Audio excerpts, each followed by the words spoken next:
자, 한동훈 국민의힘 비대위원장이 윤석열 대통령과의 일정 부분의 갈등이 봉합 국면으로 들어가자마자 바로 이제는 4월 10일 총선 모드로 돌아왔습니다. 오늘 오전에 여의도에 있는 국민의힘 중앙당사에서 비대위 회의가 있었는데 그 회의는 누가 주재했다? 한동훈 비대위원장이 오늘 총선에 대한 이런 의지를 다졌습니다. 직접 한번 들어보시지요. 오늘부터 우리 국민의힘은 4월 10일 총선에 더 절실함을 가지고 집중해서 임하기 위해서 비상대책위원회를 당사에서 모든 당의 인력이 집중된 당사에서 하기로 결정했다는 말씀을 먼저 드립니다. 지난 주말부터 혼란스러운 상황으로 인해서 많은 국민 여러분들이 걱정하신 것으로 알고 있습니다. 비대위원으로서의 무거운 책임감을 느낍니다. 지금의 혼란은 지난 대선 과정에서의 갈등과는 달리 깊은 존중과 신뢰 관계 속에서 툭툭 털고 일어날 수 있다고 저는 확신합니다. 언제나 그랬듯이 우리 국민의힘은 답을 찾을 것입니다. 네, 한동훈 비대위원장과 김예지 비대위원 간의 오늘 모습을 보고 오셨습니다. 오늘 저 비대위 회의에서의 포인트는요, 시청자 여러분들, 그동안 국민의힘의 비대위 오전회의가 여의도 국회에서 있어 왔는데 오늘부터는 한동훈 비대위원장이 직접 밝히죠. 오늘부터는 여의도 국회가 아니라 국민의힘의 여의도 중앙당사에서 앞으로 비대위 회의를 열겠습니다. 왜? 이제 총선에 조금 더 집중하자는 취지입니다. 이렇게 한 위원장이 밝혔습니다. 그런데 총선 모드로 발빠르게 한동훈 비대위원장이 약간 전열을 가다듬고 있다, 이런 말씀을 드렸는데요. 동시에 이재명 민주당 대표를 겨냥한 주장도 어제에 이어서 오늘도 이어졌습니다. 이렇게요. 들어보시죠. 민주당에서 음주운전 등 5대 혐오 범죄 규정해서 공천 과정에서 도덕성 판단 기준으로 삼는다고 하는데 이에 대해서 어떻게 생각하세요? 굉장히 정교하게 만들었던데요. 정확하게 이재명 대표만 거기 걸리지 않도록 여러 가지 고려를 해서 만든 것 같습니다. 재판을 계속 받으시고 있고 수사를 받으시고 있는 데다가 전과도 여러 개가 있으시잖아요. 그런데 희한하게도 그 5대 기준에는 하나도 걸리시지가 않네요. 최근에 민주당의 임혁백 공관위원장께서 5대 컷오프 기준을 발표했습니다.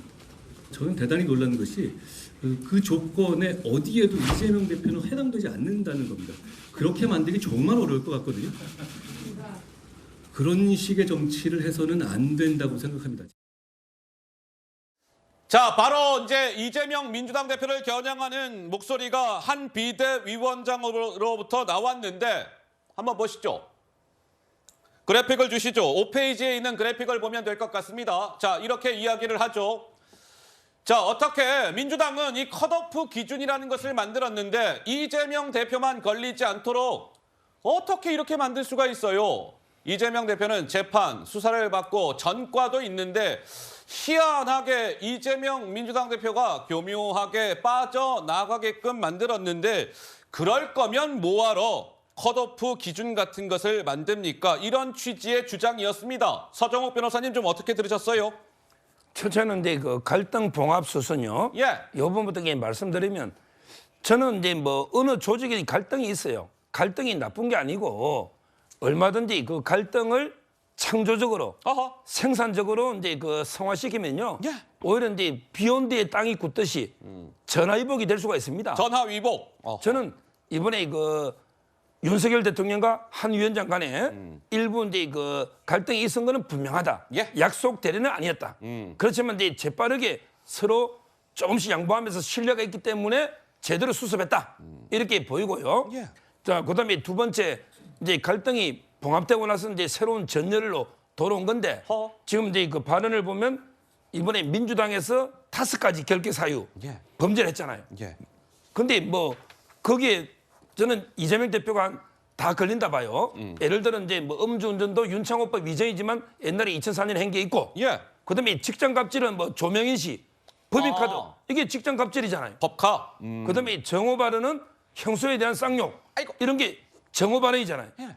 이것도 걸리는데 문제는 진짜 이재명 심각한 게 빠져 있어요. 어떤 거요? 국회의원이 예. 뇌물 받거나 예. 돈봉투 뿌리거나 이런 게 부패한 거 이걸 가장 배제해야 되는 거 아닙니까? 어허. 그게 빠져 있잖아요. 뇌물, 돈봉투 이런 데 정치자금, 배임 이런 게 부패 범죄가 빠져 있다는 거 이거는 이재명 대표를 구하기 위해서 인위적으로 이게 5개 설정했다 예. 이렇게 볼 수밖에 없어요. 자, 한동훈 비대위원장 이제 다시금 총선 모드에 들어오면서 이제 민주당을 겨냥하는 목소리, 특히나 이재명 민주당 대표를 콕 집어서 저러한 이야기를 했고요. 더불어민주당을 겨냥한 한동훈 비대위원장의 압박이 오늘 있었습니다. 오늘 말이죠. 이 정치 개혁이라는 것을 주제로 해서 국민의힘이 긴급 좌담회라는 것을 열었습니다. 이 자리에서 한 위원장 민주당을 향해서 이렇게 주장했습니다. 들어보시죠. 정치개혁에 대해서 5가지 정도를 얘기했는데 앞으로 더 얘기할 겁니다. 포퓰리즘 정책이다. 초짜가 포퓰리즘 가지고 설친다고 이러잖아요. 저는 이렇게 묻고 싶습니다. 대다수 국민들이 수십 년간 바라는 걸 하겠다고 하는 것이 포퓰리즘이라면 저는 기꺼이 포퓰리스트가 되겠습니다. 우리는 진짜 할 거거든요. 총선 끝나고 흐지부지 된다? 그렇지 않습니다. 저는 이게 큰 차이고 큰 이번 저희 정치 개혁의 본질이라고 생각합니다. 민주당은 여의도의 문법조차도 거부하고 있습니다. 그만큼 지금의 민주당은 우리가 알던 과거의 민주주의를 추구하고 특권을 없애야 한다고 주장해 오던 민주당이 아닌 것이죠. 제가 지금 이야기한 5가지에 대해서 민주당은 대부분 반대하고 있습니다. 명시적으로나 소극적으로나. 저희는 민주당이 반대하더라도 우리라도 하겠다는 말씀을 드립니다. 자, 한동훈 비대위원장이 그동안 지금 그래픽에 등장해 있는 것처럼 1탄부터 해가지고 5탄까지 정치개혁 시리즈다라고 하면서 이야기를 했습니다. 민주당 답하세요. 할 거예요, 말 거예요? 구질구질하게 굴지 마시고 싫으면 싫다고 하세요.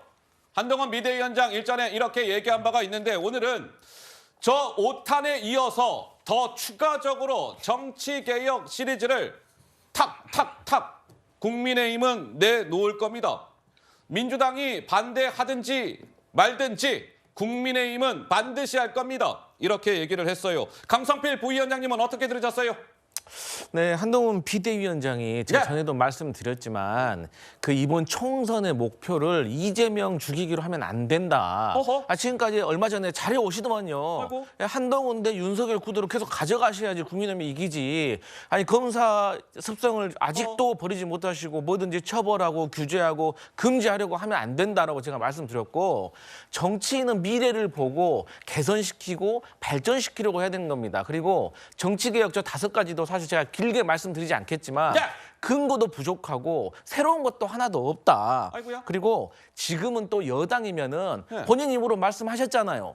여당은 정책을 실현시킬 수가 있다고 좋은 정책 만들어서 그 정부에 건의해서 실질적인 도움이 국민에게 갈 수 있도록 노력하시는 모습 보여주셔라. 그런 말씀 드리겠습니다.